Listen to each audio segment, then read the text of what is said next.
It's not magic. It was never magic. What Jewish culture teaches about money has nothing to do with luck, conspiracy theories, or divine favoritism. It has to do with something anyone can learn, but almost no one is willing to practice. Discipline, but not the kind of discipline you're thinking of. Not the grit your teeth, suffer, grind, and work 80 hours a week kind of discipline. Honestly, the whole world has that kind of discipline, and it almost never makes anyone rich. The discipline I'm talking about is completely different. It is a mental, spiritual framework, a specific way of thinking, speaking, giving, receiving, and relating to money that has been encoded in Jewish tradition for thousands of years. And the most surprising part, it's not a secret. It's sitting right there in plain sight. But people miss it because they're too busy looking for shortcuts. Today, I'm going to tell you the story of a man who worked just 3 feet away from an Orthodox Jewish merchant. One day, he decided to stop envying his neighbor's success and started observing him instead. What he discovered in just 24 hours changed his life forever. In the summer of 2001, on the bustling sidewalks of Orchard Street in Manhattan's Lower East Side, a 33-year-old man named Marcos set up his food cart every single morning. Marcos had the classic marks of the grind: grease-burned hands, a faded baseball cap that had lost its original color years ago, and an apron that permanently smelled of fried onions and hot oil. He sold sandwiches, truly great sandwiches, the best in the neighborhood, according to his regulars. Perfectly crispy bread, deeply seasoned meat, and a secret homemade sauce he prepared every dawn using his mother's recipe. He would arrive at 5 a.m. to prep, open at 7 a.m., close at 4 p.m. 10 brutal hours standing on New York's concrete, enduring summer heat that radiated off the pavement like an open oven, and winter cold that froze his fingers right inside his latex gloves. Marcos made enough to survive. That was it. Enough, the saddest word in the vocabulary of a hard-working man. It paid his share of a cramped apartment in the Bronx, split with 2 other kitchen workers. It covered his subway fare and the bulk ingredients he bought at a Chinatown wholesaler every Monday at 4 a.m., hauling heavy bags up the subway stairs because a taxi was a luxury he couldn't afford. At the end of the month, he had just enough left to send $200 back home to his mother in Puebla. To her, it felt like $2,000. For himself, he had just enough to buy a meal that wasn't a sandwich. Because after 10 hours of making them, the last thing he wanted was to smell another one. He didn't save, he didn't invest, and retirement accounts were things he only saw in personal finance magazines read by people who already had money. A single medical emergency could completely wipe him out. Marcos survived with dignity, but he was only surviving. And the difference between surviving and truly living, Marcos discovered, was exactly 3 feet. 3 feet from his food cart, separated only by a lamppost and a red fire hydrant, was Abby's shop. Abby Rosenfeld was an Orthodox Jewish man in his early 40s who sold small electronics, cameras, Walkmans, radios, watches, and gadgets for tourists. His shop was a narrow, packed space, with a counter so crowded it looked like a jigsaw puzzle of boxes and wires. Abby always wore a crisp white shirt, black trousers, his tzitzit fringes hanging over his belt, and a black kippah perfectly balanced on his head, never falling off even when he bent down to grab stock. He had a trimmed beard, sharp blue eyes, and a quick smile that flashed like a beacon. Marcos had spent 3 years setting up his cart right next to Abi's storefront. 3 years of watching him open, sell, close, count cash, talk to suppliers, and repeat. And in those 3 years, Marcos noticed a paradox he couldn't explain. Abi didn't work harder than him. In fact, he worked less. Abi closed earlier. He took a full day off every single week. Saturday, the Sabbath, without exception. It didn't matter if sales were booming or dead. Friday at 4 p.m., his metal shutter went down, and it didn't come back up until Sunday morning. Marcos couldn't comprehend how someone working fewer days lived visibly better. Abi owned a car.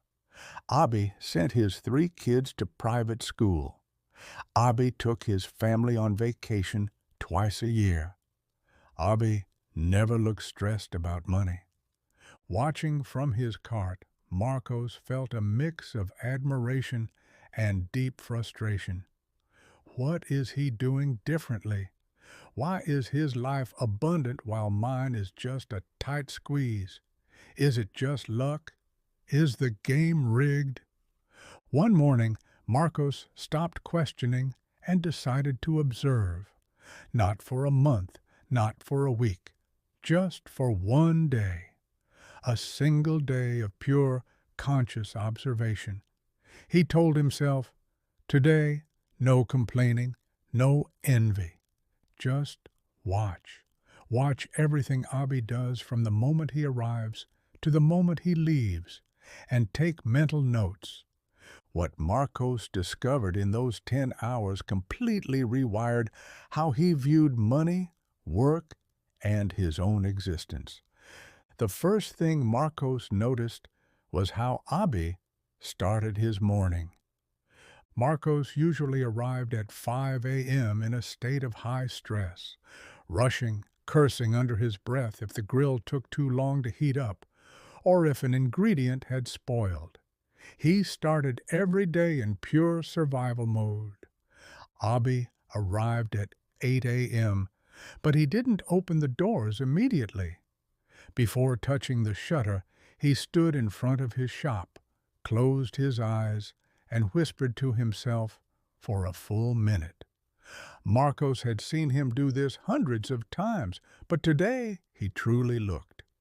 Abi was praying, right there on the sidewalk, before touching a single product, before turning on a light, before a single customer walked in. He was speaking to the Creator, the universe, the source of all things. And whatever he was saying, he said it with the absolute certainty of someone who knew he was being heard. Marcos made his first mental note. Difference number 1. Abi starts his day declaring an intention of gratitude. I start my day cursing my circumstances.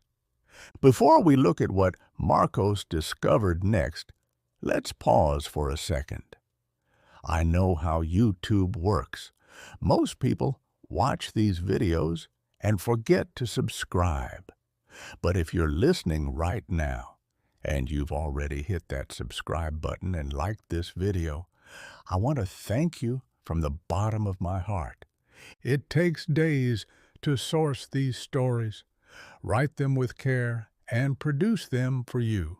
Your support means everything. Thank you. Now, let's get back to it, because what Marcos noticed next was even more eye-opening. At 11 a.m., Abi made his first major sale of the day. A tourist bought a high-end digital camera. Abi processed the payment, handed over the change with a warm smile, and wished the customer A wonderful day. But then he did something Marcos had never paid attention to before. Abi took the cash the tourist had handed him. He didn't just shove it away.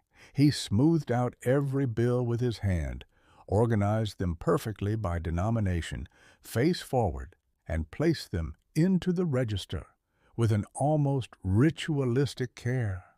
It wasn't just practical, it looked respectful, like every bill deserved to be treated with dignity. Marcos thought about his own relationship with cash. He routinely crumpled bills into his apron pocket. He kept loose change mixed with loose keys at the bottom of his backpack. At 4 p.m., he would count his greasy day's earnings in a hurried rush, desperate to just pack up and leave. To Marcos, money was a dirty piece of paper used to extinguish fires.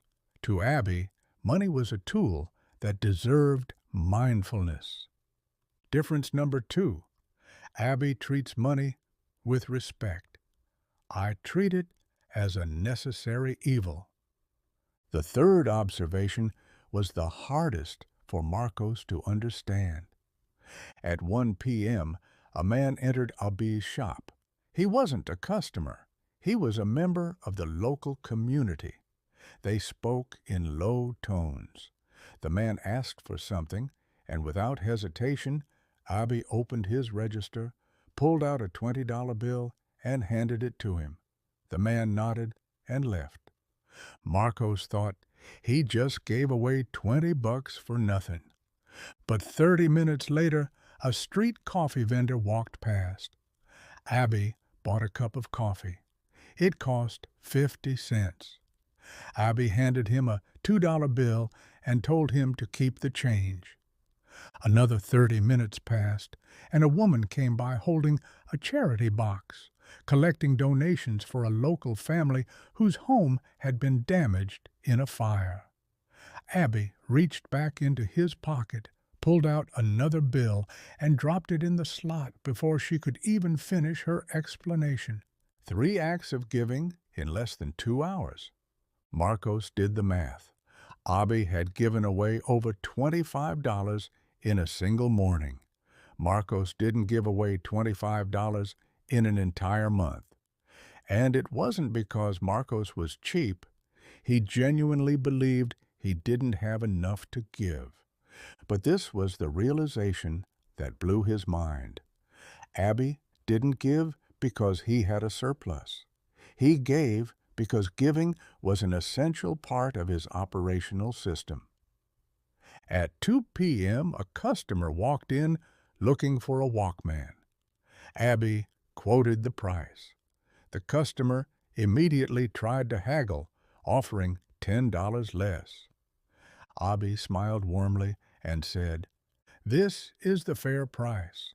What I charge includes the quality of the item, a personal guarantee, and my experience helping you find the exact right fit.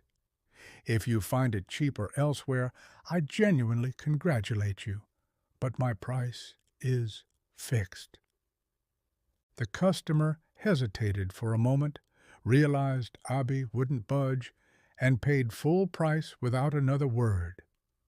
Marcos thought about his own food cart. Every time a customer asked for a discount, he gave it. Every time someone complained a sandwich was too expensive, he lowered the price. When regulars asked for free extra cheese, extra sauce, or double meat, Marcos gave it to them with a smile that hid a growing resentment. On the outside, he was saying, "Of course." On the inside, his margins were being bled dry. Abby refused to negotiate his worth. Marcos routinely surrendered his. Difference number 4. Abby respects his price like a law. I treat mine like a suggestion. The 5th observation hit the hardest.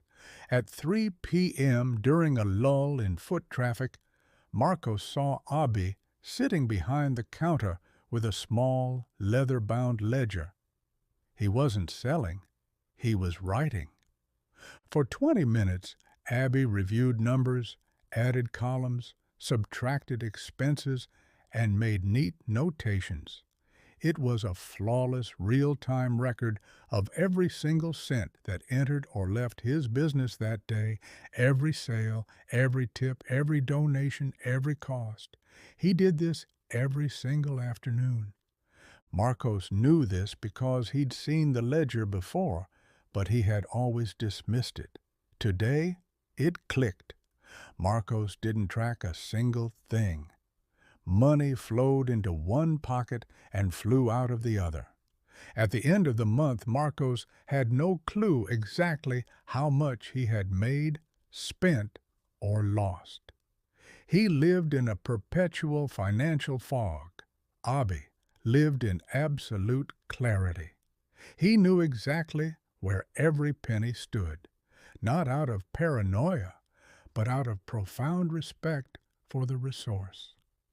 Difference. Number 5. Abi has total clarity over his numbers. I am completely in the dark. At 4 p.m., as Marcos began packing down his cart, Abi walked out to buy a sandwich, as he occasionally did. Marcos loaded it up with everything. Abi paid full price, left a generous tip, and sat on a nearby bench by the lamppost to eat. Marcos, unable to contain his curiosity any longer, sat down next to him. Abby, can I ask you a personal question? Abby nodded while chewing. Why do you do so well? You work fewer hours than me. You take a full day off every single week. And yet, you are thriving. I just don't get it. Abby finished his bite, wiped his hands with a napkin, and spoke with the calm demeanor of someone who had inherited a deep truth. Marcus, what you see isn't luck. It's a system. I practice 5 disciplines every day. They aren't mine. They belong to my tradition. They come from my father and his father before him. Thousands of years of wisdom our people learned through forced exile, persecution, and having to rebuild from absolute zero in every country we landed in. Abi held up his hand, raising one finger. 1. Gratitude expands the vessel. First, every morning before I open, I give thanks. I don't ask for things. I express gratitude. I thank God for what I currently have before asking for what I lack. Do you know why? Because gratitude expands your container. In Hebrew, we call it a klai, your capacity to receive. If you start your morning complaining about what's missing, your vessel contracts. If you start by thanking for what is present, it expands. It's not a metaphor, it's a law. He raised a second finger. 2. Money is energy. Second, I treat money with respect, not because it's my God, but because it is energy, and energy reacts to how you treat it. If you treat money like it's trash, like it's a dirty thing that only exists to solve crises, it will treat you the same way. It will slip away quickly. But if you handle it with order, intention, and respect, it stays and multiplies. You are signaling to your life that abundance is welcome. He raised a third finger. 3. Tzedakah, justice, not charity. Third, I give before I think I have enough. This is the hardest concept for people to grasp. In our tradition, we call it Tzedakah. It doesn't mean charity, it means justice. Giving a percentage of what you earn isn't an act of voluntary kindness. It's a spiritual obligation. When you give, you prove to the universe that you trust there will always be more.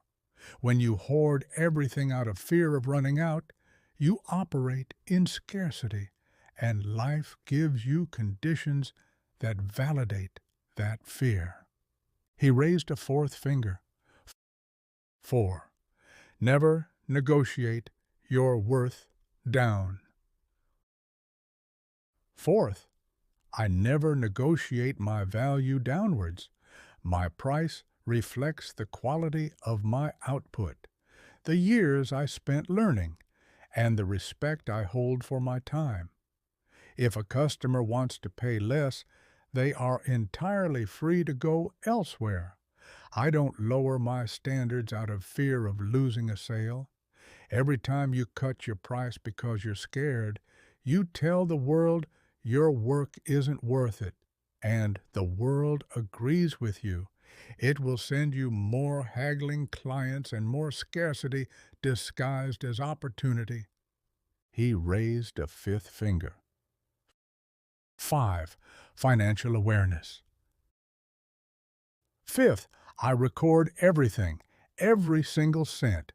It's not an obsession, it's awareness. If you don't know what you have, you can't know what you need. Financial fog is the #1 killer of abundance. Clarity is its best friend. My father gave me a notebook when I was 12 and told me, track everything.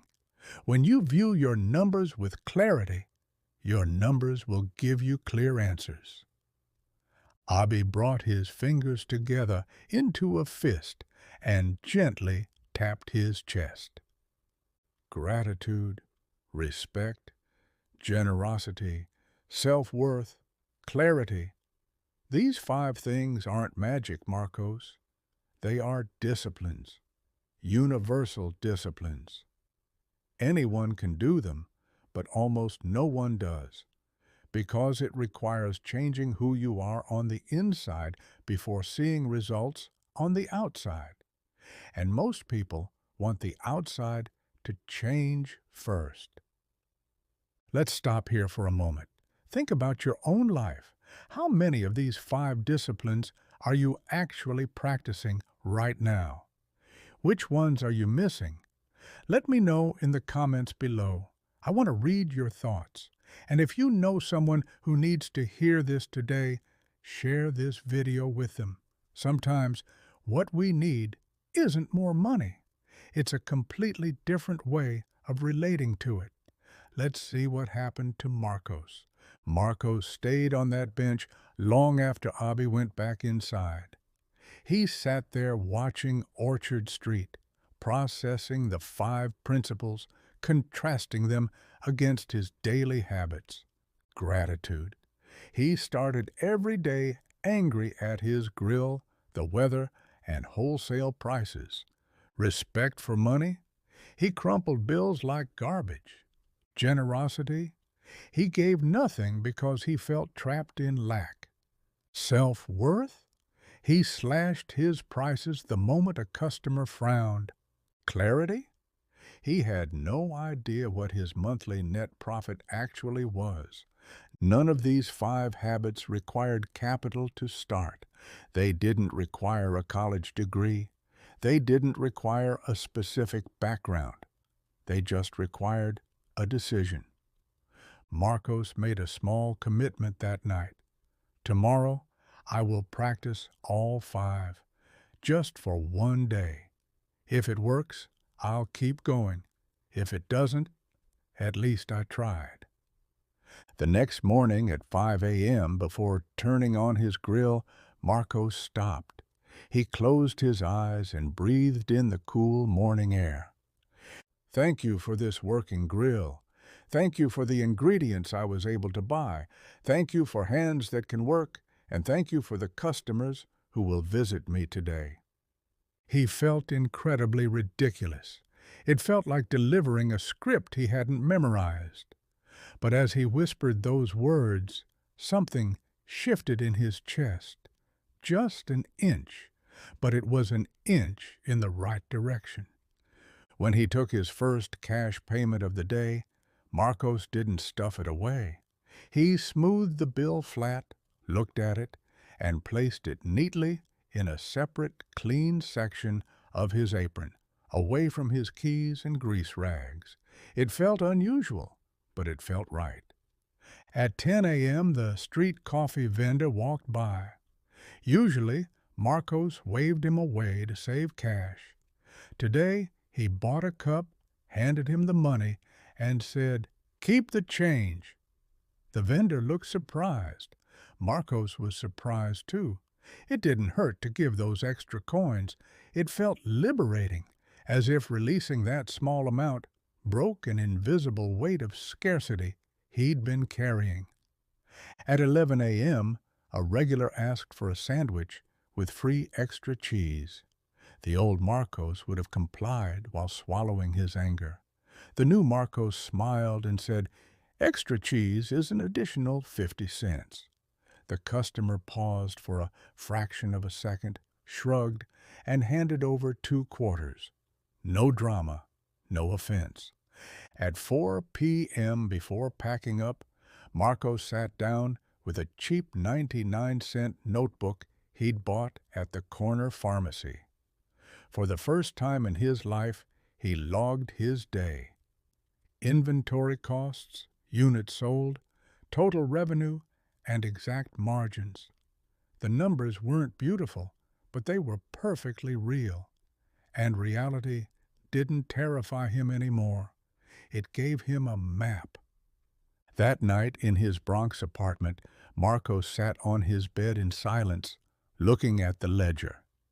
He didn't have more cash than the day before, but he had something else: clarity. And knowing exactly where he stood felt exactly like having more. Marcos didn't wake up wealthy the next morning, but he repeated the 5 disciplines on day 2, day 3, and day 4. Every single day he practiced them, he changed. The way he walked to his cart, the precision with which he built his sandwiches, the way he engaged with regulars, and the care he gave to every dollar. And because he changed, his reality began to conform to him. Within 3 months, Marcos had built a savings reserve of $600 for the first time in his life. He kept it in a clean envelope inside a designated box in his closet. Bills straightened, organized by denomination, exactly like Abby's register. Every time he counted it, he tapped into the feeling Abby had described: gratitude for the flow and confidence that more was on the way. Within 6 months, Marcos raised his sandwich prices twice. He didn't lose his clientele, he gained their respect. The customers who used to complain stopped haggling, and a new tier of clientele emerged. People who paid without question because the quality spoke for itself. Marcos also turned giving into a constant. Every Friday, he took 10% of his weekly net profit and put it into an envelope labeled Tzedakah. He mispronounced it horribly, and Abi laughed every time he heard it. With that money, he bought meals for local street vendors, gave extra tips to the warehouse kids who helped him load wholesale boxes, and sent more consistency home to his mother. Giving stopped feeling like a loss.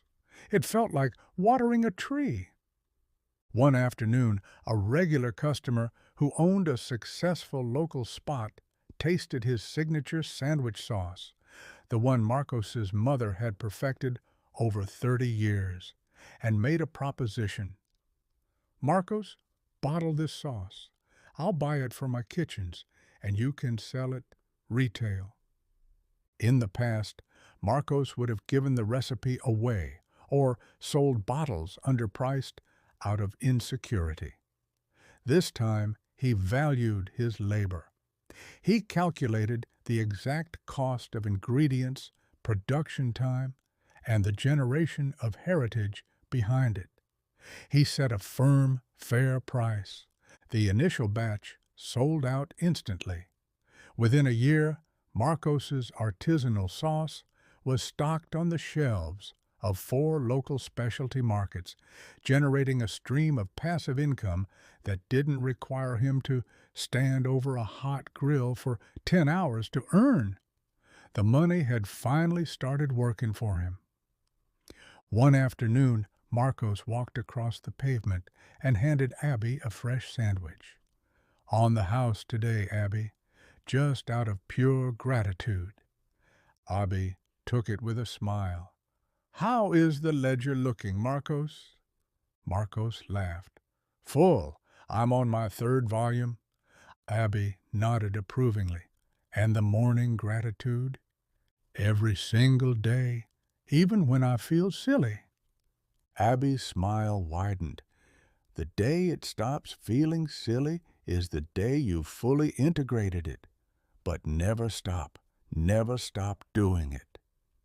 What Marcos learned on that random afternoon on Orchard Street wasn't a hidden trick. It is a timeless, operational law, available to anyone, anywhere in the world. In the ancient wisdom of Kabbalah, this is called preparing the kli, the vessel. You cannot receive shefa, the divine flow of wealth and abundance, if your vessel is cracked, neglected, or closed. Gratitude cleanses the vessel. Respect strengthens its structure. Generosity expands its volume. Self-worth protects its boundaries. Clarity keeps it wide open. 5 actionable disciplines. 1 day to start. A lifetime to harvest the results. I want to challenge you to do something concrete today. Not tomorrow, not next week when your financial situation improves, but today. Because today is the only day that actually exists. Before you wrap up your day or start your next morning, before you scroll through social media or look at the news, pause. Close your eyes and state out loud 3 things you are genuinely grateful for.